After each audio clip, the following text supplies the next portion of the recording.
Good evening everybody and welcome to the Chrissy B Show. And on tonight's program we'll be talking all about our eyes, because how we see things makes loads of difference to how we live our lives.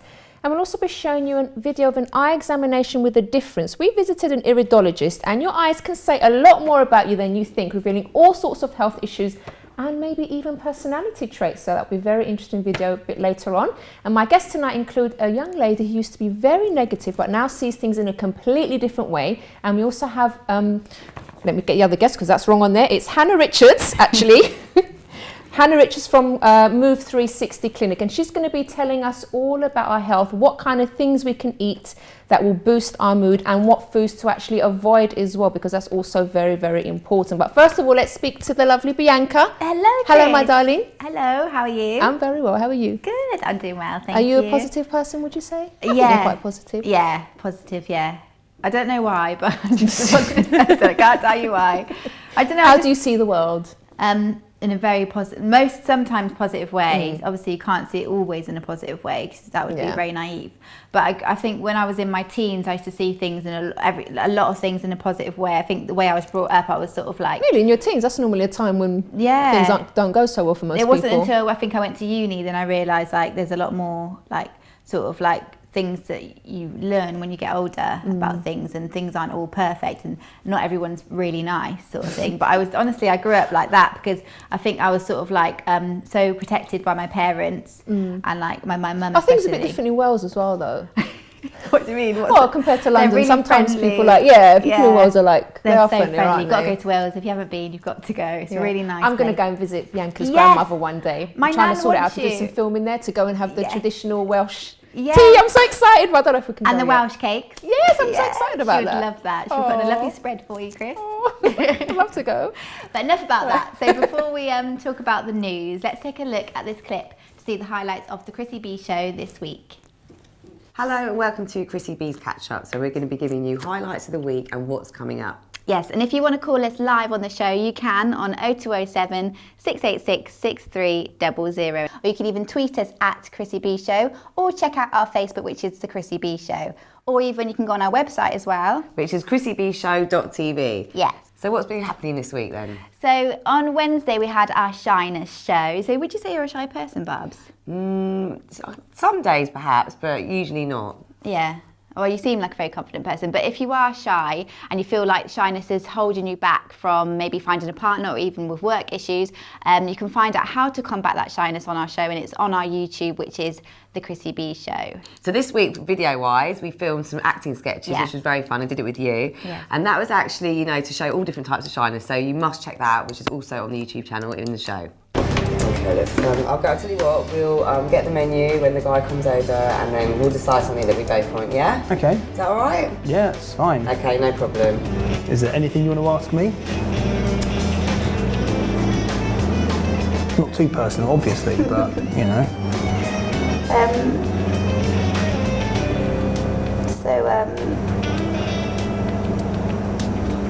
So what's your mum like? My mum? It's a bit soon, isn't it? Yeah, so basically for the eye show, I went to go and do some fabulous filming with an eye specialist called Ronald, and you're going to see that later on in the show tonight. Very interesting, completely different insight into medical, like and analysing what's going on in your body through your eyes. Incredibly interesting, you must stay tuned for that. Brilliant, looking forward to that.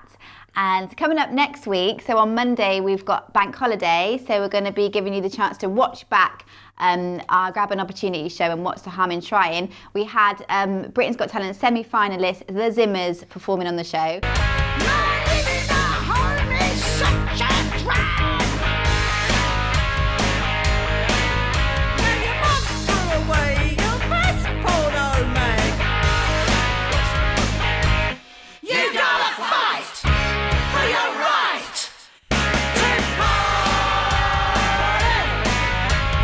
And we had also another performance from Nick D, who was on X Factor, and both got really far in the competition. And then we also had a Skype call from a vocal coach and mentor, CC Sammy, who was Skyping us all the way from New York. So it was a very exciting show. Chris even got involved with the performances. She started dancing herself. So you've got to watch it. Can't be missed. Don't miss that one. Very exciting. And then on Wednesday, we're going to be talking about the quarter-life crisis and midlife crisis, and how the quarter-life crisis is something quite new that's getting a lot bigger. People in their sort of 20s are feeling a lot of pressure, I think, from trying to find work, trying to get into housing and things like that. So we'll be discovering all that and discussing that on the show on Wednesday. And we've also got a band, the All Generations band, who range from ages of 16 to 75. So it's a huge spectrum, and they massive. Just in one band. Wow.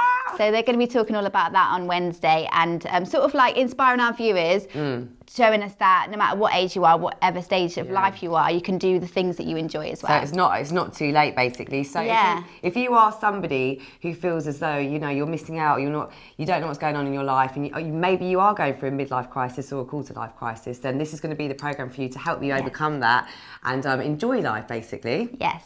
Okay, so Friday, the show Friday is going to be a general health show, which is going to be about awareness.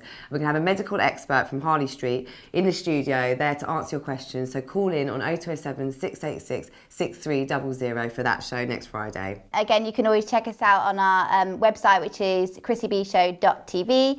You can go on our YouTube, Chrissy B Show, or you can go catch us on Twitter and tweet us at Chrissy B Show. And she always reads out the tweets on the show as well, so you can even tweet during the live show. And if you're brave enough to call us on the show, we always want to hear from you. You can call us on the live show, which is every Monday, Wednesday, Friday, Sky 203 at 9:30 p.m. on 0207 686 6300. Lovely. So, Chris, bit of a personal question. How often... I don't like personal questions on live TV, young lady. So, how often do you wash your bed sheets? Wash my bed sheets? Yes.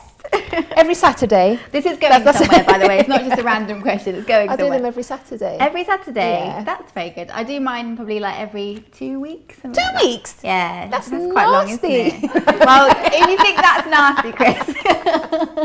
You think that's nasty. Isn't it normal to do it once? I thought it was normal to do it. Really? Well, that's what my mummy taught me. My mum does it once a week, but I do it like every 2 weeks.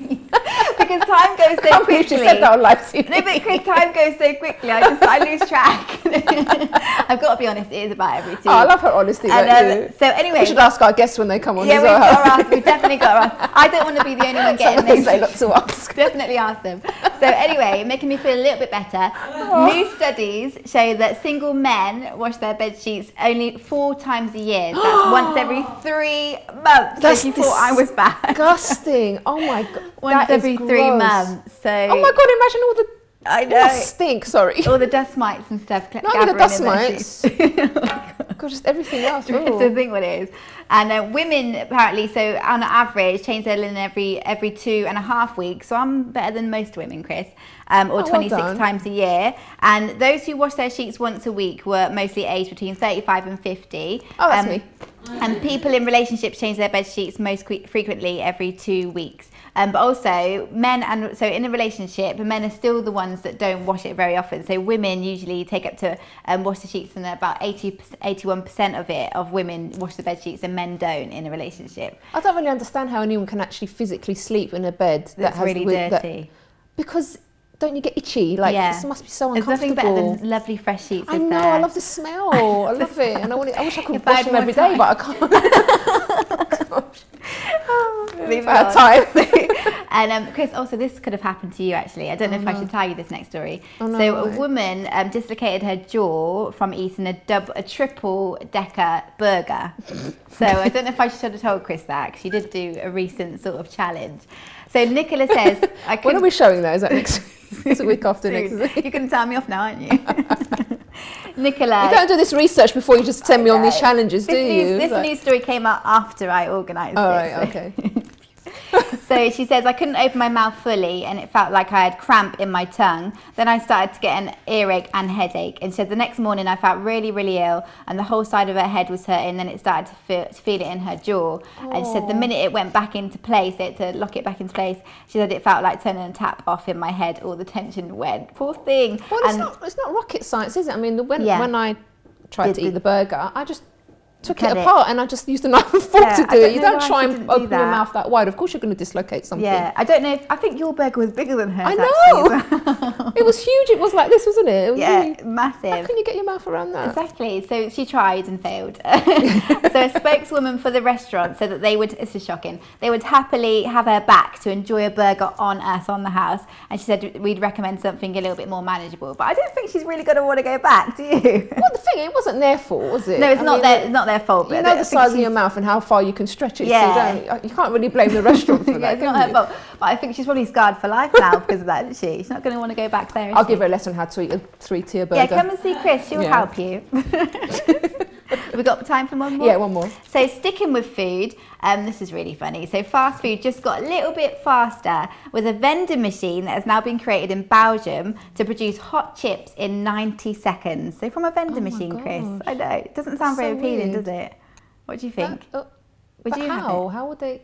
Oh, is that it? And that's it there. So it costs... They must fry them before, obviously, and they just keep them heated up for the whole... That must be horrible. Doesn't sound very nice. So, and it costs £2.13 per pot. Not a random number. It's 2.5 euros. So it's not. It's just like conversion. But that's quite a lot of money, isn't it, for a little pot? So for like warmed up chips, really. I hate that actually. I have to if I have chips. Yeah, you can't. Very rare occasion that I have chips. I have to say. I like them freshly done, crispy and nice, and not soggy and. Oh no, you can't reheat chips, can you? But we can't talk about chips anymore because I have to go to a break. Okay, well, just one more thing, Chris. So they've decided that they're going to do more, not just chips. There's more to come. There's more foods. That's quite exciting. All right, it's horrible. All right, thank you so much, Bianca. That's okay. All right, so joining us after the break is someone that I have to say she's one of the chirpiest, happiest people that I know today, but she wasn't like that some years ago. So we're going to be meeting Shireen Changu, who's going to be telling us all about the terrible negative things that happened to her and how she overcame. So do join us after this.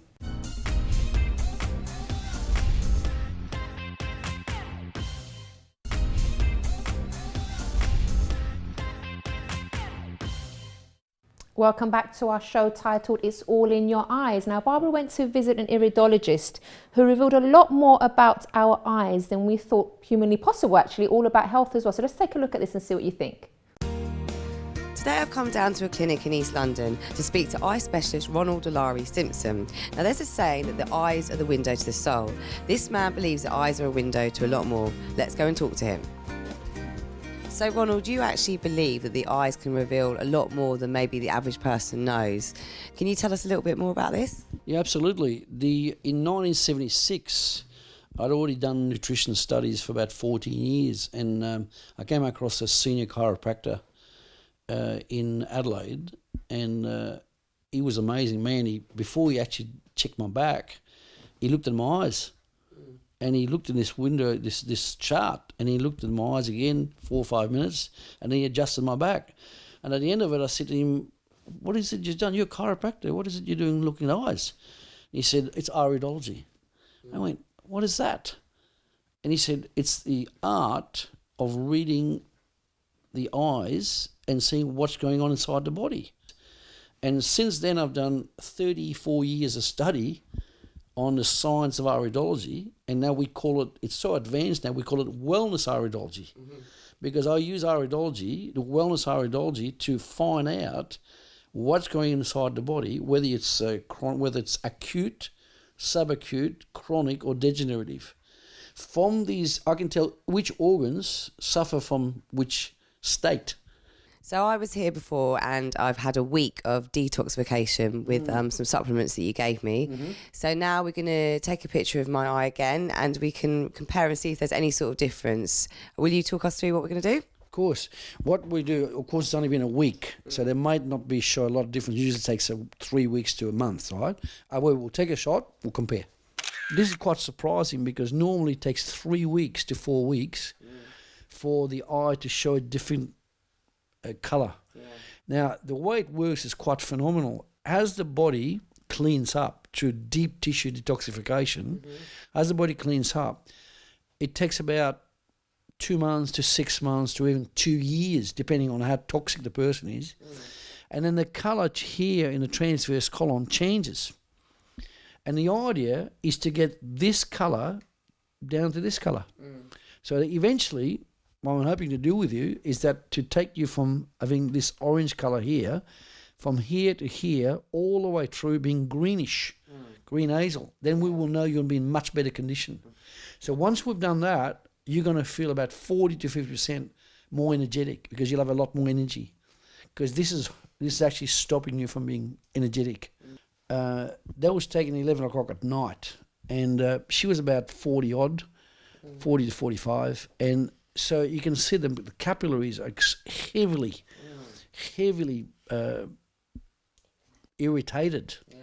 So what actually happened, we asked the question, well, how come your eyes are so bad? This is really, really bad stuff. And so what do you have for breakfast? She said, 1 cigarette and a cup of coffee. I was like, wow. And he said, what about lunchtime?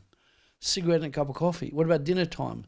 2 bits of chicken or 1 bit of chicken, 2 vegetables, and cigarette and coffee. It was unbelievable. So this is a woman that if she doesn't turn that around, within 5 years she'll be in very bad shape. She's already in bad shape now. Now, already from the amount of smoking that she's stopping, probably 40, 50 a day, you can see there's significant amount of capillary damage, plus there's dementia. Look at it, this is dementia.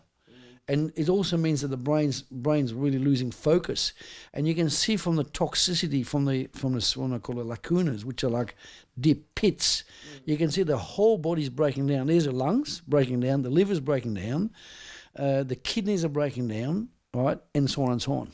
This guy's an alcoholic, right? It's one of the most horrific eyes I've ever seen, right? He's an alcoholic. You can see the pupils are enormously extended, which means that his magnesium's an all-time low, potassium's low as well. You can see here, because of the alcoholism, he's got dementia. That's dementia. That he's 70 years old, been a truck driver for 50 years. His main problem with the guy, he drinks heavily, he eats fried foods, and he's been driving in a truck for 50 years on his backside. He's done no exercise whatsoever. None, right? All these brown marks in the sclera, which is the whites of the eyes, all these brown and dark marks means the liver is in bad shape. So this guy will need a lot of liver foods and a lot of detoxification. And even at 70, it's not too late. It can be returned around. So previously you've had me on this deep tissue detoxification and now you can see an improvement, but obviously I need to carry on with that improving. Yeah. What would you now recommend for me to do from now on? Okay. What I'm going to do is I'm going to use the protocols that we've developed over the last 50 years, and we've made up a list of what I call superfoods. Okay? So rather than go on and give you 50 things to do, I'm going to pick between 6 to 8 of the food you should be on. Then when we've done that, I will give you a list of supplementation that you need to take to boost that. So, to round up my next steps to complete my deep tissue detoxification, firstly, I need to dose up on super vegetable foods, as raw as possible and if not steamed. These include Kerala, beetroot, carrots, chilli, cucumber, especially the skin, garlic, green beans, watercress, kale, broccoli, Brussels sprouts, purple cabbage. I also must eat 2 to 3 types of fruit per day, organic food markets being your healthiest option. In addition to this, I will also require 2 months of soluble fibre and an active calcium supplement, 2 months of vitamin C supplements, and 2 months of mineral antioxidants and bio omega-3. And of course, cut out toxins as much as possible. I'll tell you something, it's really fascinating stuff. And we took our... Oh, hello, Shireen. Hello. Shireen first before I start chatting away because I'm looking at her already. How are you, my darling? I'm good, thank you. All right. I'm fine, thank you. Just to let you know, we went along with our cameraman to Ronald there, and he took a picture of his eye, and obviously they enlarge it and everything on the screen. And he told him things about his health that our cameraman hadn't actually told him. So he was able to spot, for example, that he eats junk food every single day, which he had been. He stopped now, thankfully. And also that he had he had a growing problem as well because of injury, and he could actually see that up in the eye because there's some of the colouring of the eye changes. So he could spot all these things, and it was really, really fascinating. He even told me a bit about my personality, and he said I don't sleep very well because I'm always thinking. I thought I sleep well, but I do. I'm always thinking about work and stuff like that. So yeah, it was quite interesting. But anyway, yes. How are you? I'm fine, thank you. I did that already, didn't yes. I? Now, not so many years ago, it was a completely different story, wasn't it, Shireen? Indeed, what indeed. happened when you were younger? When I was younger, when I was about 5 years old, my father committed suicide. But the way that he did it, would leave an impact for years to come. Because what he actually did, he actually took everything that my family had, because I said that he kind of flipped, and he put it all together in our family home. At that time, we'd already departed because he was starting to abuse my mum. So my sisters and I, my family, were at a hostel. But my father, basically, he did like a kind of a petrol type bomb in our flat, and he basically blew himself up in it with everything that we had. And I was 5 at the time. And I remember it very vividly because the night before he did that, he called me. I was able to speak to him on the phone. And he said to me, no matter what happens, Shireen, I'll always love you. And so then this happened. And you remembered that? And I remember that for years to come. And that was a very devastating thing. It was a huge impact on my life, very negative impact on my life. Well, I know you're only 5, but would you have described yourself as a happy child up until that point? Were you quite, or do you remember? I believe so. I believe I was a happy child. I know I loved him very much, so I knew that much. So, you know, and then to kind of hear from your family, from your mum, this is what he's done. It was very difficult to hide, going to the funeral, not understanding. And I grew up hating my mum. I grew up blaming my mum. Yeah, I just had this thing inside me that it was her fault, because I was kind of closer to my dad than my mum. And I just grew up, remember, at 5 years old, with this vivid memory and thinking it must have been her, she must have had something to do with it, you know. So then at 7 years old, so I was quite a clever child, I said to my mum, I don't want to live with you. Oh gosh. I don't want to live with you, I want to live with someone else, I want to live with my own. I can imagine your poor mum, she's been through that already, lost everything, they weren't together at the time, but still. She lost everything, because actually when she went to the bank to try to, you know, bury him at least, there was nothing there, he drew out everything.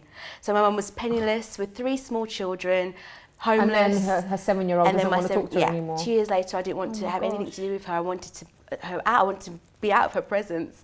So I decided to move with my grand. She let me. But that was the worst decision I could have made, because I was so lonely. Because I was like the black sheep of the family. So, you know, me moving out, everyone would like despise me. Everyone was like, oh, you crazy, you're horrible. So I always grew up hearing you're horrible, you're kind of like the black sheep, you know. And you know, when I did get lonely, I wanted to spend more time with my siblings and my mum, but I felt like I couldn't. And even though they were so good to me, they tried to, you know, ask me to come out with them and things, I always had that guilt that I had done that. And so these negative feelings that you had started from a very young age. Since that occurrence with your dad, since then everything started to kind of go downhill for you, really. Basically, even the happy moments, you know, even I'd have some happy moments, especially childhood, but when I go back to my room at night, it would just be me, and I'd just feel so sad. Really, really sad. And now this also had an impact on the rest of your life, but we're going to talk about that in just shortly, because we're going to go to a quick break, and we're also going to have Hannah joining us as well from Move 360, who's going to be also talking about nutrition and how to lift our mood. So do join us after this.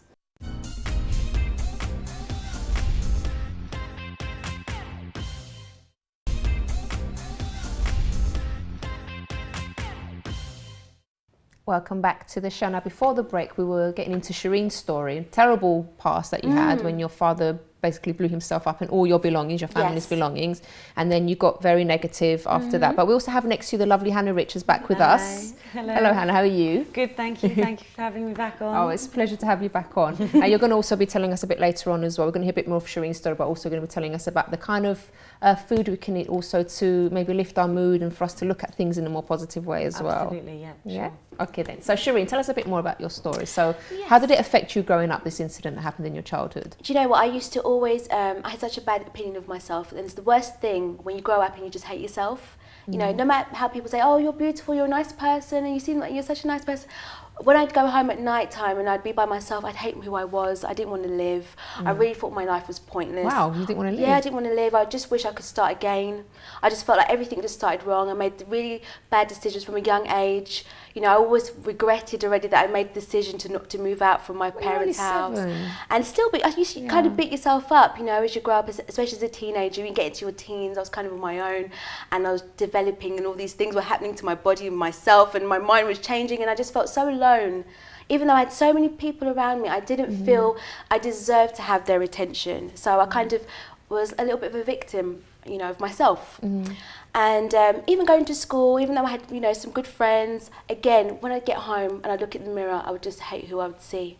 And that's how, and actually from about 14 to 15 years old, I started to get really depressed. but really, really depressed. Like, I'll go to school, I'll go to college, and I'll come home. Can you imagine her like being depressed? She's so funny. By the way, you've also seen her on TV, I think, haven't you? Because you're a presenter on DKW. Indeed, yes. Which is on Sundays at 4 o'clock, which Yes. means different kind of woman. Yes. You're very bubbly and I am but now. no one would ever think that you were ever depressed or had gone Oh, I through was these kind of terribly issues. depressed. I mean, I even wish my sister or my family could be here to tell you the story, because I was really annoying, you know. But I'd really come home and I'd just close the curtains and I'd just watch TV the whole time, and that would be it. Like, everyone was going out, you know, your teen life is like the time that you're really having fun, you know, enjoying relationships. I really didn't. I'd go to school, I'd just like smile with everyone, just want to get through the day. But as soon as I get home, I didn't even like the daylight. And then later on in life, about 17, I started to develop problems sleeping. I couldn't get to sleep. I just tried to sleep. It developed insomnia. And I remember I used to speak to my dead dad, you know, thinking that could help. I'd be like, if you were here, none of this would happen.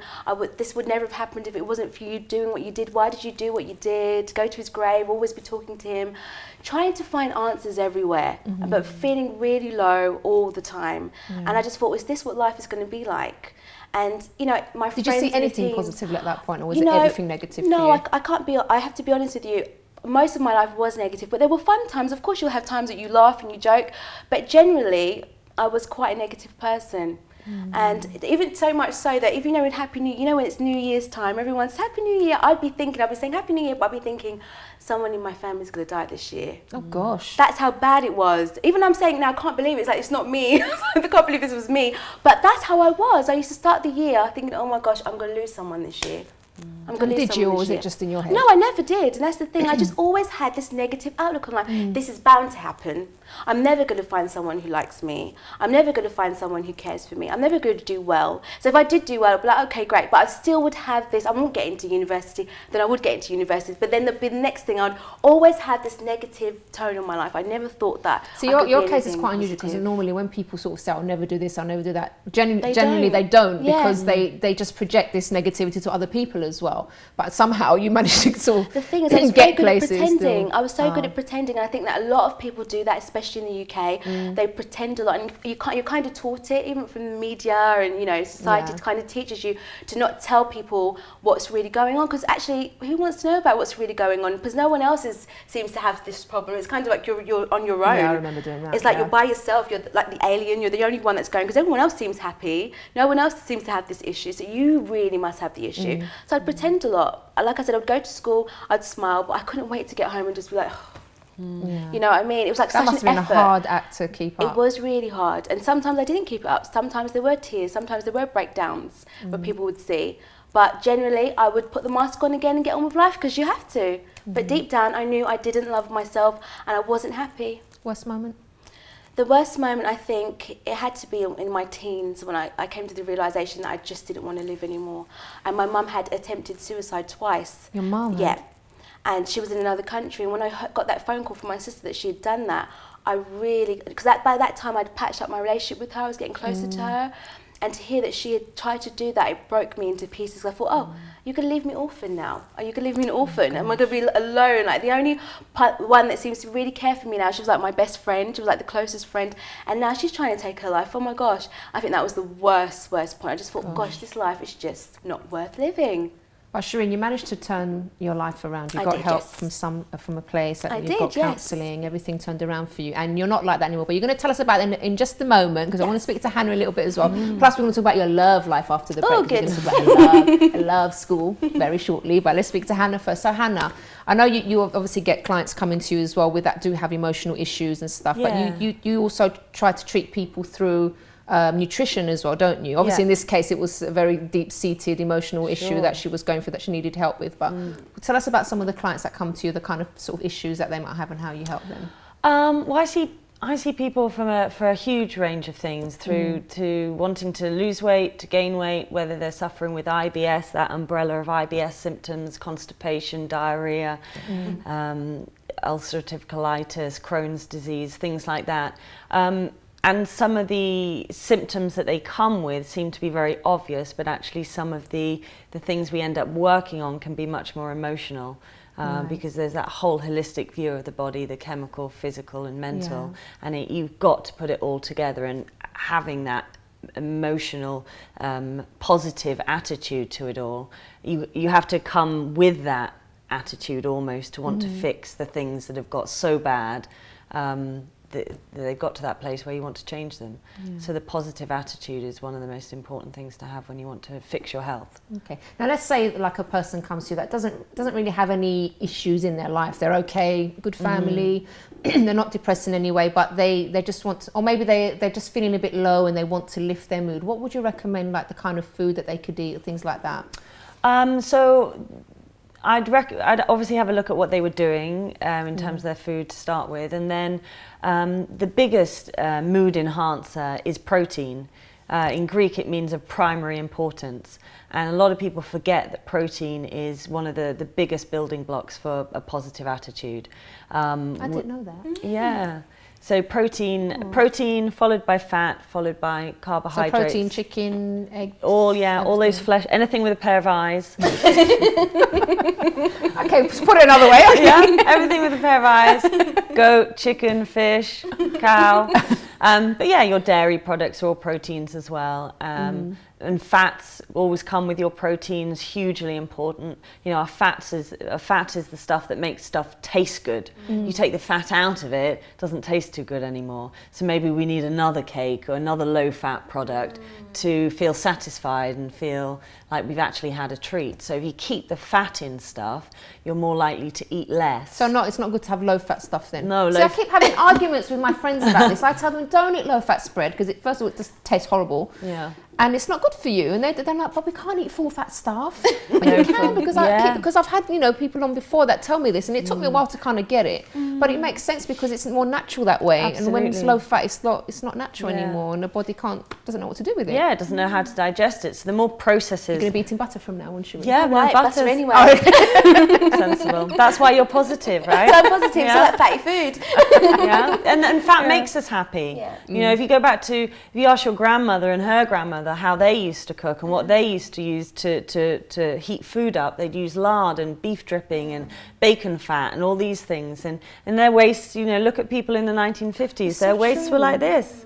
And there were so fewer health problems back then. Absolutely. I mean, look at the epidemic we have in health at the moment, which is diabetes. And that's basically risen from a place where society has gone, fat is bad, fat will make you ill. And so in place of fat, they've put sugar in loads of things. So we've gone low fat, high carbohydrate, and we've all got diabetes. Gosh. What about, sorry, I know we might go off the subject a little bit. Do you know anything about sweeteners as well? Are they bad for you? Yeah, I mean, heard they're not good for the liver as well. Yeah, they're just anything that's processed. So for me, it would be how many pairs of hands has a product passed through to get to your plate before it goes into your tummy. And if it's been through, if you can think of more than 3 or 4 or 5 pairs of hands it would have to have gone through, then by the time it gets into your tummy, it's going to go, what the hell's this? And then it has a harder job to break it down, which is why butter is more natural than low-fat spread, because it's not natural to pull something out of the fridge and spread it. So they've got to have injected something in it to make that happen in the first place. God, it's horrible, isn't it, when you think about that? So they're all messing our food up. I know. So lots of protein, good mood enhancer. What else apart from the protein? Vegetables. The vegetables. Make them colourful, bright. Vegetables should be inspiring and creative and colourful and bright. The way you chop them, the way you cook them, everything you do with them. They can be the creative basis of a food, of a meal. So a rainbow salad. I love salad. Make it as bright as possible because they're full of antioxidants, they're full of vitamins and minerals. They've all got loads of different qualities to them, and they're the healthiest fast food. Forget those chips. Yeah, vegetables should be our healthiest fast food. Yeah. Right? Those chips look disgusting, didn't they? Yeah, I know, right? Appealing, to be honest. The quickest way to get ill. Yeah. All right, so what about foods to stay away from, like carbs, for example? Because I was reading an article the other day and it was saying that we're so used to having like bread and potatoes and pasta every single day, it's become part of our diet, but we're not really supposed to eat that all the time. They're just, all those grains and flours are really hard to digest. And again, it just comes back to, you know, your body's ability to break food down and then use it for vitamins and minerals in the body. Hannah, can you tell us more about that after the break? Because I've just been told we have to go to a break, and I'm really getting into this. I don't want to go to a break, but we have to. Yep. All right, so hold that thought. And after the break, we're going to be speaking more about this. I want to hear more about carbs. Shireen's going to be telling us a bit about her love life. And I'll also be telling you a bit more about the Love School. So do join us after this.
So we're having a really interesting conversation during the break. We're going to tell you about it in just a minute. But that was the advert for the wonderful event that's taking place on the 22nd of September at the Wembley Arena, which is the Love School. So it's going to be a fantastic seminar all to do with love and relationships. And this event is for everyone, young, old, gay, straight, old, young, everyone, absolutely everyone. And I'm going to be there hosting the event. Yes. And you're going to be doing a show there as well with DKW, aren't you? Yeah, we will. Yeah, we'll be there live. Yeah. At Wembley Arena. So it's going to be really, really good. So we're going to be the entertainment bit at the beginning, and then we're going to forget about us and get into the real nitty gritty, aren't they? So it's going to be something really good. But if you are having like issues in your relationship, or you just want to, maybe you're happily married, or you're with someone already and you're very happy, and you just want to improve your relationship and learn more about how to please the other person, this is going to be a really great event as well. And if you want one of these magazines, okay, it's a free magazine, we can pop one in the post for you. Just send me an email, chris@chrissybshow.tv. So you'd be there. Hannah, did we give you one of these? No, You'd I'd love like to. one? Love to come. Are you not on holiday or anything on the 22nd? No, unfortunately not. Oh, no, it's good because you'll be able to come to No, fortunately I'm not, so I can come. Yay! So we're going to be looking out for you in the crowd, Hannah. All right, so Shireen, just before we get... No, actually, let's get to the nutrition. No, let's talk to you first about your love life, because we are talking about Love School. So you also turned your relationship around because you got married to the wrong person. Yes. Because you didn't have the right kind of guidance in life and stuff like that. I'm telling you, not at all. And then got divorced at age... Yeah, 24 years old, I got 24. divorced, yeah. Okay, got some advice from a session like this on Love School. Fantastic eye-opener. And how's your new marriage? Oh, it's fabulous. Now I've gone to Love School, my husband's loving it. Now, I'm very, very happy to have had another chance to have real love this time and be able to invest in it, understanding that I'm the one that also needs to invest to make my relationship a happy one. And that's what I learned at the Love School. So I think in my previous relationship, I really just kind of went into it like fairy tale mode, thinking that he was going to do everything. Right? A bit blind, yeah, but dumb. But also, you said because me and Shireen know each other quite well, good friends. But you also said that it was actually the wrong person. You didn't. You sort of saw the signs, but you didn't. I didn't. I just wanted to get married. Yeah. You know, I had this thing of my first boyfriend's going to be my husband, and that's it. And he came along, and don't forget, when you come from such a negative past and you think you're never going to meet anyone, the first person that took an interest in me, I was like, oh my gosh, finally someone likes me, and that's it. Didn't really care about anything else. Never thought about the vision that we need to have in a relationship to make it work and things like that. I never thought of anything. I was just so glad he liked me, and of course that's not enough. And that was just a recipe for disaster. Really was. Yes. Yeah. Yeah. All right, we have a caller. I didn't even give out the number, but never mind. Who do you have on the line with us? Okay, no problem. Hello? Hello? Hello? Hi, yeah, this is Brian calling from Oxford.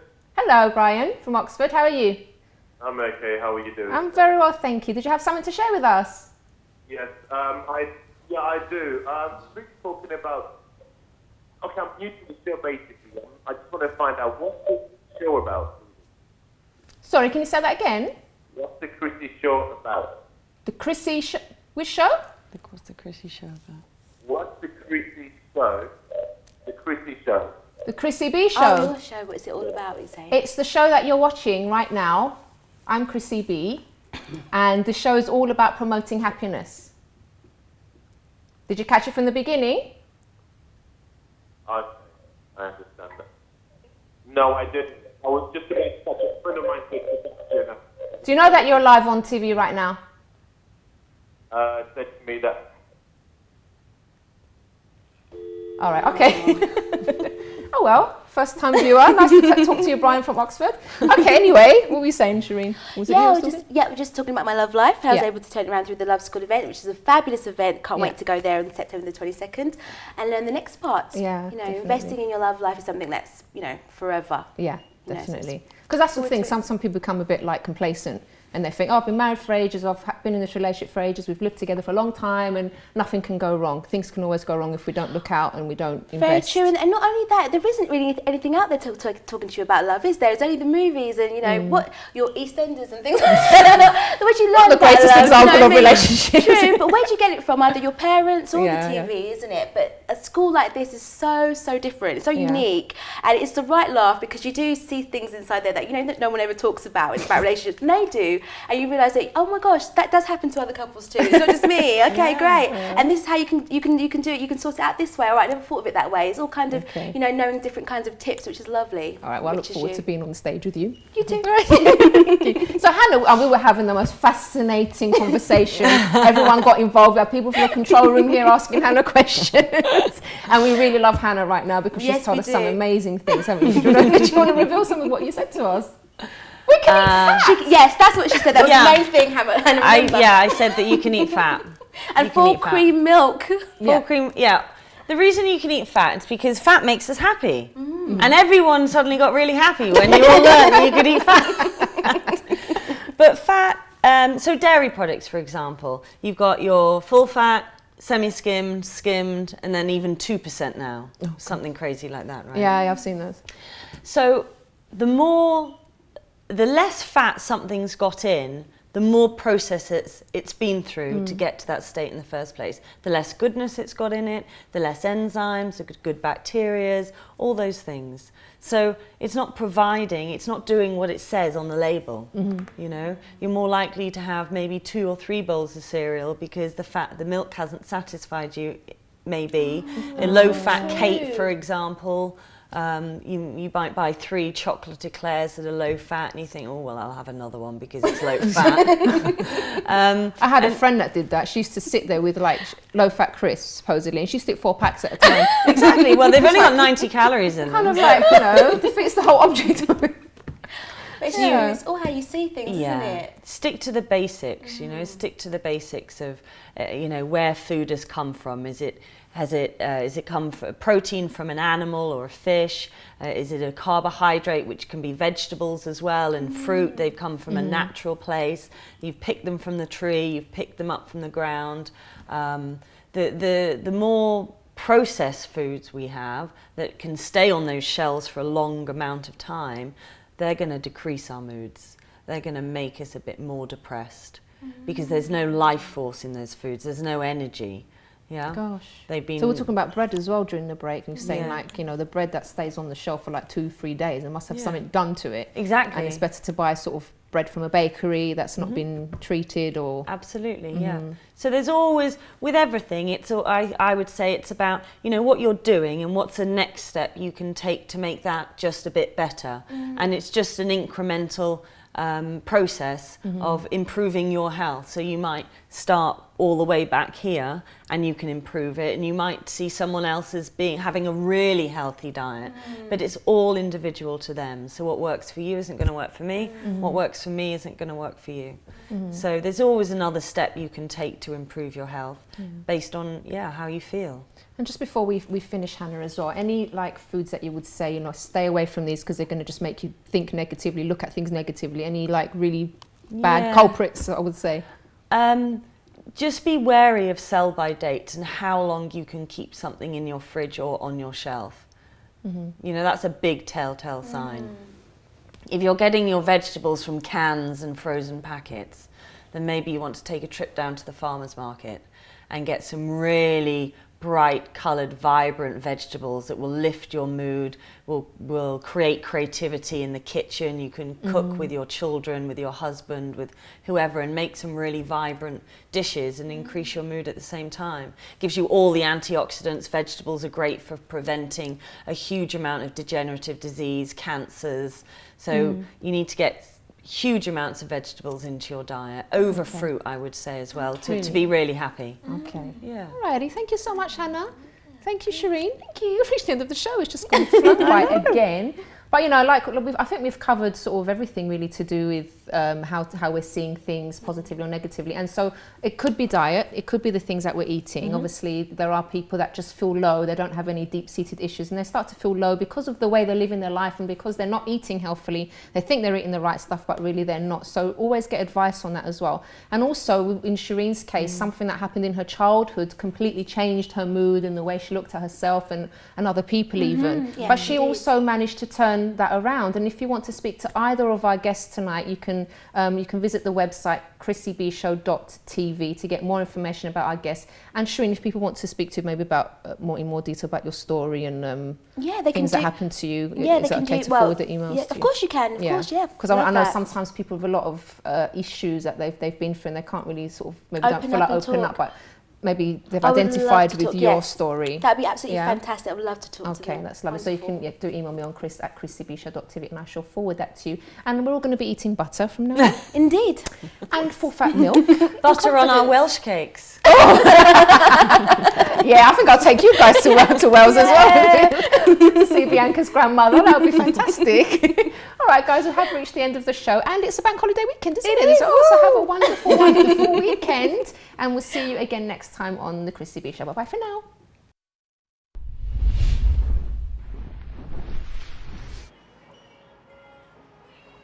Shut up. Okay. Yeah. Today for Ladies at Lunch, I've come to the Hill Bar and Brasserie, which is in Haverstock. So noisy. I'm trying to get in a happy mood, sorry. Today I'm outside the... Sorry. At least we've ordered the food. Today for Ladies at Lunch, I've come down to the Hill Bar and Brasserie, which is on Haverstock Hill. We've come down to try the new menu. Joanna's inside waiting for me. Let's go and have a look. Today for Ladies at Lunch, I've come to the Hill Bar and Brasserie, which is on the... Oh!